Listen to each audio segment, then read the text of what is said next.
Hello anh em, lại là Điện Lạnh 10 đây. Nay Điện Lạnh 10 tiếp tục lên đơn lần này là 200m nha anh em. 10 16 8 với em luôn. Đó, trời sắp mưa nè. Thợ em đang cắt ra nè. Anh trai này công trình yêu cầu là để nguyên thùng nha anh em. Cân từng cuộn lên đó.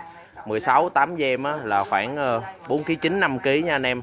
Đó, công trình yêu cầu khó khăn thì ok, bên em chấp nhận luôn. Đó, cắt ra rồi cho anh em xuống công trình luôn nha. 200m 10 16 8 với em luôn nha anh em. Quá dữ luôn. Mới về hai con pin nha, con Superstar 2 cấp này 2 đồng 7 nha, con Palu này 2 cấp 3,5 triệu. Mua kèm đồng hồ thì là 300 nha, bán lẻ thì 350 nha anh em. Đồng hồ đo chân không nè. Rồi quá ok luôn. Ok, cảm ơn em nhiều.